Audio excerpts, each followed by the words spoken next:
Uh, we'll start now. Can you hear me better? Okay.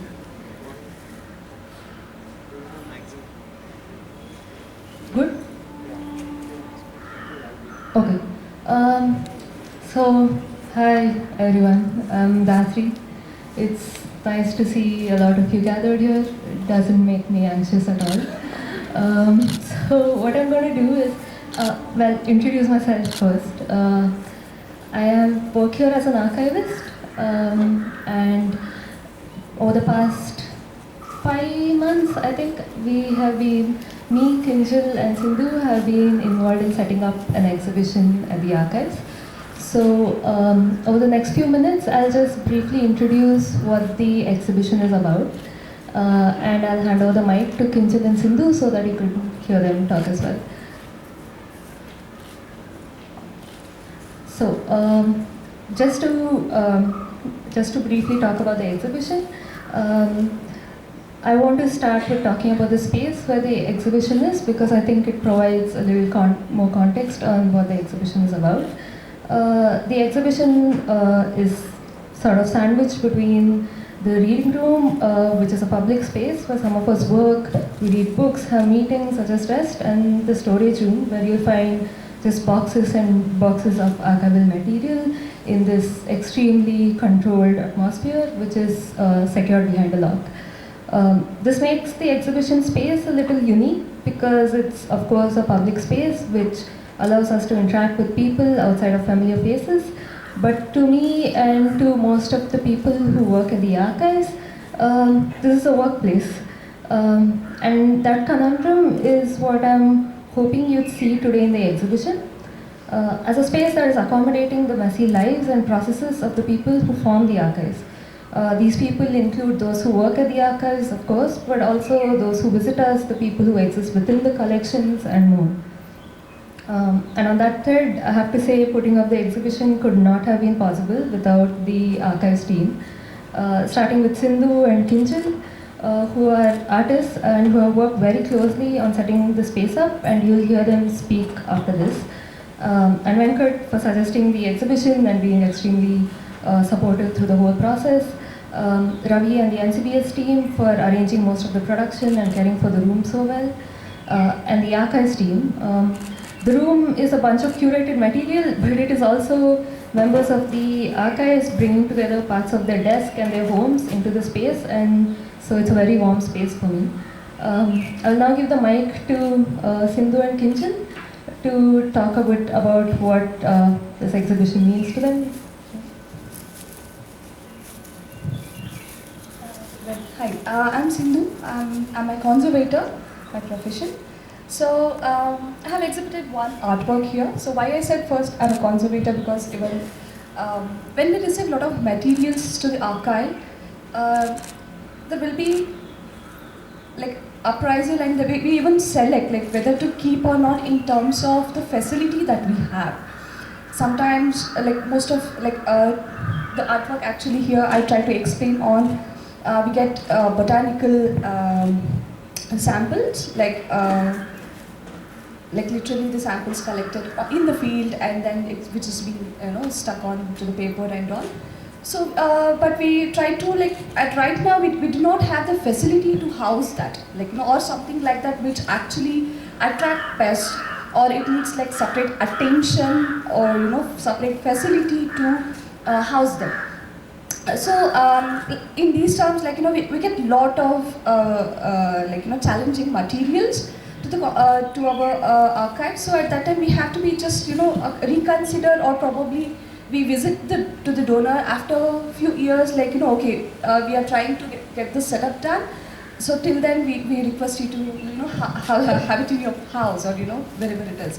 So something like that. So that question has been raised personally, because as a conservator, how would I address this issue? Okay, there is one object where we have, and it's of really important or insignificant one, and how do we house this? What are those questions that arises, and then how will I address it? How will I try to solve the problem? Probably having a separate room, or isolating it completely. So in these terms, so I have created this artwork again made out of paper, where this particular artwork was actually taken from Mr. G.S. Rawat, Dr. G.S. Rawat. He is a botanical wildlife scientist, if I'm not wrong. Sorry, I have to say. So he has a field note where he has drawn this particular balloon vine plant, climber. So this inspired me of selecting that, which is I took. He has drawn many botanical drawings, but I chose this one because it's very common. Like everyone knows that, everyone have seen that, and it's very light as a material. If you take the sample, like the balloon one, it's just inflated, like small balloon, small bulb kind. It looks like. But as a sample, of course, we can't keep it inside the archives. But what we do is in terms of these drawings or information on these particular botanical samples, we keep them in terms of what all, where it came from, or what are its properties. So all these things we keep.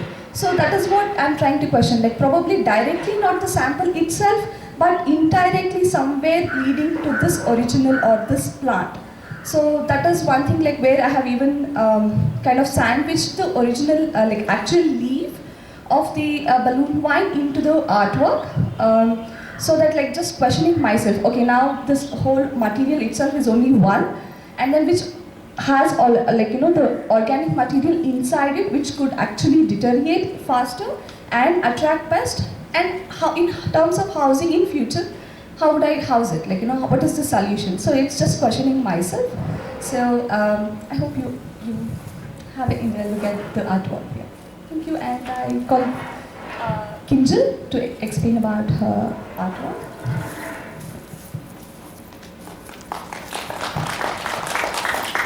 Thank you, Cindy.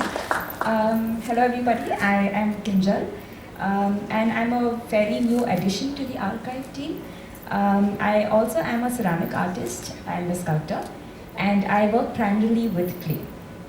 Working with clay comes with its own set of uncertainties. Working with pottery or just it as a medium is very surprising, very calming, very therapeutic as seen on Instagram. But it's a lot of hard work, and it has a lot of uncertainty that comes along with it. There are a lot of surprises, happy accidents, and just a whole different world altogether. So when I came to the archive, I came across this one figurine that was donated by C.P. Rajendran and Kushala Rajendran. And this terracotta figurine was just dug up in the surrounding areas of Bhuj after an earthquake. And there is not much information to this figurine. Given my background, I was very immediately interested in this figurine, trying to understand its media, its form, its media, its construction, or its material in general. But coming with a little bit of a dicey provenance, knowing where it exactly or what history it had, or where it came from exactly, or which time period it belonged to, became a very big question. Not knowing a lot about this, there's very minimal information about this, the only thing I could do is sort of question the form, question the visible material that I can see. So there have been missing parts of the form. There have been, the surface it was very crude, and it did, go through sort of a deterioration because of weathering. So there are a lot of uncertain questions that need to be answered. But the only question I wanted to sort of tackle with the facility that I was in was how did it look in its former glory? So my artwork follows this question of imaginative narratives that follows with the figurine, and what other things as an artist do I contribute about myself into becoming a new work altogether. This being the source of inspiration, what else can I create with this?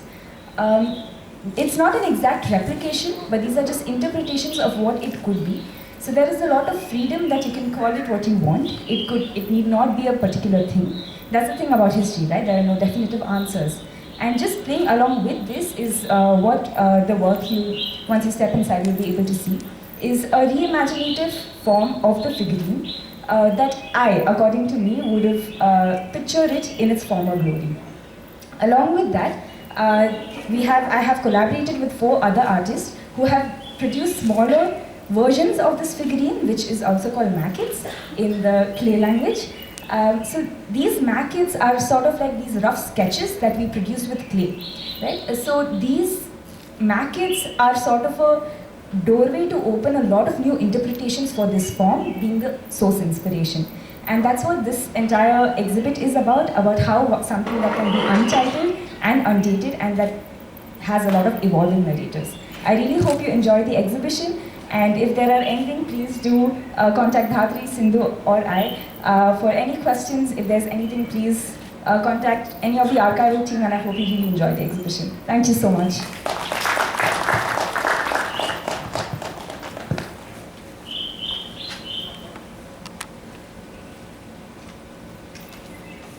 You can head if you want to. We'll be doing it in small batches. So if it's okay, if you can just wait for some time, and while the others, maybe a maximum of 10 people can do it, so that you have the best experience of the exhibit. So if you can just come in parts, you'll enjoy better. Thank you.